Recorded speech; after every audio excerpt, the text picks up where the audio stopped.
Gentlemen, welcome back to the channel. This is Bowen with another special treat. You know, just when I thought I was out, Undead Labs pulled me back in with another huge addition to State of Decay 2. In the Homecoming update, we'll be returning to the original Trumbull Valley map from the first State of Decay, not the cut-down version from Heartland. There are 6 new bases that you can use and customize. We're going to be looking at them all right now. The first home site that we'll be looking at is your starting base. When you begin a new game on the Trumbull Valley map, you'll be plonked down here on the western edge, just south of the newly added Fairfield region, at Checkpoint Delta. This is a pretty bare-bones facility. It has a sleeping quarters with 5 built-in beds, 2 small outdoor slots, and 4 parking spaces. Let's take a quick look around. Since this is a military outpost, there are a couple of good scavenging locations nearby with some military equipment. You might be able to pick up some good firearms or some ammo rucksacks pretty early on. However, in terms of what the actual base has to offer, this might be the worst starting base in the game right now, even worse than Providence Ridge, because you don't have a third empty slot, you don't have a kitchen. It's, like I said, pretty bare bones, and you're going to want to pick up a 4th survivor as quickly as you can so that you can upgrade to something a little nicer than this. But it will do for the start. Speaking of, let's see where you might go after this. This is Pterodactyl Ptark, and I think it's actually a really good base for as early on as you can get it. It's located in Spencer's Mill in the northeastern portion of the map. You'll need 4 survivors to move in, and only 500 influence on standard difficulty or higher. If you're playing on Weenie Hut Junior mode, you'll only need about half that influence. So you'll need to do a bit of spring cleaning before all of the facilities are available to you, but once that's done, you'll have an impressive 5 small slots, 1 large slot, a built-in sleeping quarters with 5 beds, a built-in latrine, and 4 parking spaces. And just, like, look at this, huh? It's like a reconstituted trailer park with all this scaffolding and verticality. I think it's a really cool looking base. You have your command center over here in this little shed. Large space over here. And then a lot of the small slots that you saw on the layout map are actually on top of the trailers here. So I think that this provides a lot of versatility for a relatively small upfront cost. I think this is a really good base. If I could think of one downside, it's the fact that it's in Spencer's Mill. Spencer's Mill is a little small.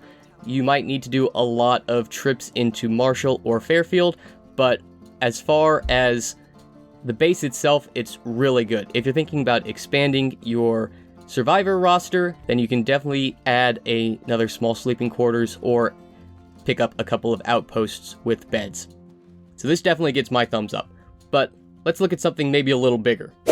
This home site is the Tranquility Factory, located just north of the town of Marshall. You will need 5 survivors and 1,000 influence in order to claim this home site. At your disposal are 4 empty small slots and 2 empty large slots. This is also the first home site we've looked at that has unique built-in facilities. They will be broken when you first move in, but once you have them repaired, you will be able to utilize the meditation garden, which provides you bonus morale, as well as 2 meds per day.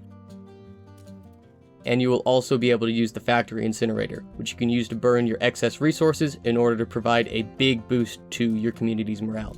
You'll have space for those extra resources because of the factory storage built-in facility. Unfortunately, that's not upgradable. And then you also have 4 parking spaces. So let's take a look around. This home site definitely has a lot of contrast aesthetically. The actual building is very dilapidated and run down, but then you also have a lot of this street art and graffiti, which brightens it up a bit.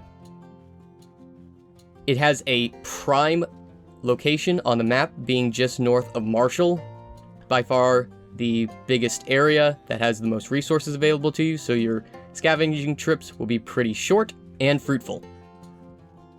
However, this facility doesn't have any built-in sleeping quarters, which means you'll need to build all of those yourself, or use your outposts, or use quirk skills like sleep psychology or character traits. For that reason, I think that this is kind of a red herring of a home site. It looks really good, the built-in facilities seem nice, but at this price, I definitely would recommend the one we're going to talk about afterwards, instead of the Tranquility Factory. Now this is the Red Talon Daybreak forward operating base, located in northern Fairfield, right here on the edge of the map. You will need 5 survivors and 1500 influence to move in here. Now I think this is a really cool home site because it is unique from all of the other bases on the map. And actually I think it's unique from any base on any map, and you can see why. All the built-in facilities here are unique Red Talon versions, but the buffs that they provide aren't all that great right when you move in. That's because the base has been abandoned, it's in disarray. However, these facilities also have a unique action labeled Call Chavez for help. Chavez will be a name familiar to you if you played the Heartland DLC, but in any case. Use that action, you'll radio Chavez, and he will give you a side quest that you can do to upgrade the Red Talon facilities.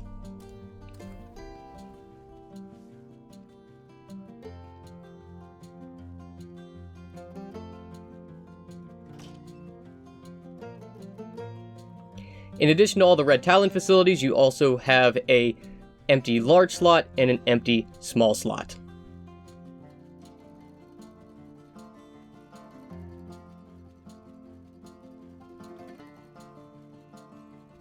As far as location on the map is concerned, this base is okay. Fairfield is a lot more robust and planned out than it was in the original State of Decay, so there are a lot of opportunities up here, but you're definitely going to be far, far away from Spencer's Mill or Marshall.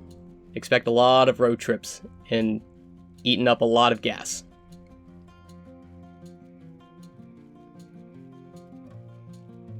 Once you have all the facilities upgraded, however, we can see the new buffs that they provide.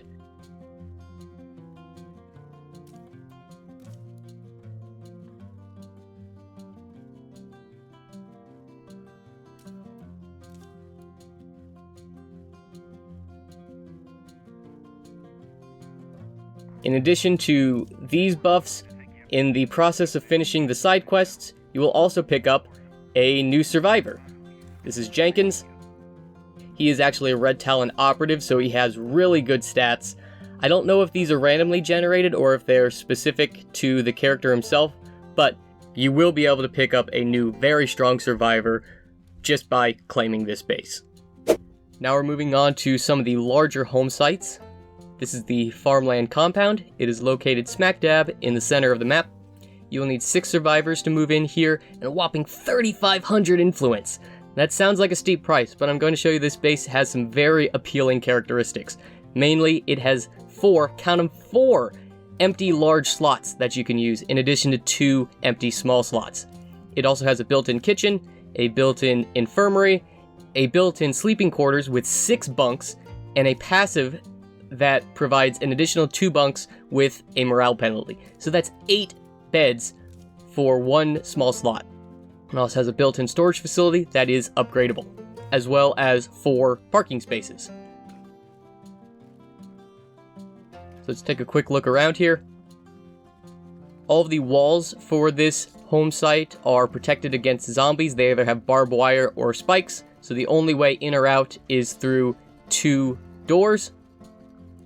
Let's go in here and look at the clinic. And then there is also a... Okay, well, you can't jump through the windows. That's a little embarrassing. Up there in that tower is your radio. Back here in this building is the bunks. Now there is one place that zombies can get in. It's in that back corner over there. There is no spikes, so they can just jump over the wall. However, in my experience, when zombie hordes attack your facility, they are mainly approaching from the 2 doors in the fences. So, not too much to worry about that small gap in your defenses. This is a really impressive home site, but I've got one more to show you. Alright, so here's the one you've been waiting for. This is the big boy. We are looking at Fort Marshall. It is located in the eastern half of the town of Marshall. You're going to need 8 survivors and 2,000 influence before you can claim this home site. But boy, what a home site it is. For starters, we have 2 large empty slots and 2 small empty slots. In addition to that, we have a ton of built-in facilities. We have 3 sniper towers that your community members can man at a single time. Couple that with the unclimbable walls encircling the entire facility, and there aren't going to be any zombies getting close to your base. We also have a built-in kitchen, a built-in latrine, a built-in shooting range, a bunkhouse with 8 beds, and a built-in infirmary as well. Storage is upgradable, and we also have 4 parking spaces. When I compare this base to a lot of the other home sites on the map, it definitely ranks near the top. For example, if we look at the Red Talon base, that base certainly has a lot of defense and some very unique upgrades and options. However, it just didn't have enough empty slots in order to facilitate the whole survival aspect. Fort Marshall doesn't compromise on either. You won't have the versatility you would at the Farmland Compound, but I don't think you're going to be very remorseful of picking this as your endgame base. And I do consider this endgame. You can definitely move through all the home sites on the map. I think there is a very smooth progression from one to the other.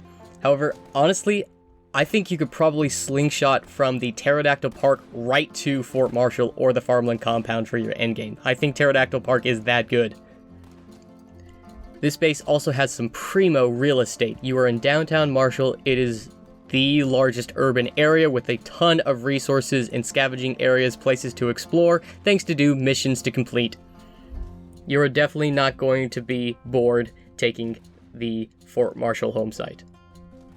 The last thing I'm going to be covering isn't actually a base, but it is the unique landmark outpost for the Trumbull Valley map. You can see it is the Echo Lab research station way up here in the northwest corner of the map, pretty far out of the way.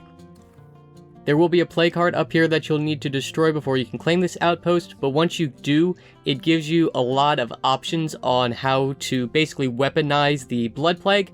You'll get 3 different options that you can use at any one time. You can either create consumables and thrown weapons, you can create health and stamina boosts, or you can create additional plague samples. All of those have their uses at different points, but seeing as this is a unique outpost, I would definitely recommend picking this up if you decide to play on the Trumbull Valley map. The outpost is up and running. But that is my overview for all of the home sites on the Trumbull Valley map in the new Homecoming update to State of Decay 2. I definitely want to hear about all the new strategies and tips and secrets that you guys have found on this new map. Definitely looking forward to playing more of it. Thanks for watching.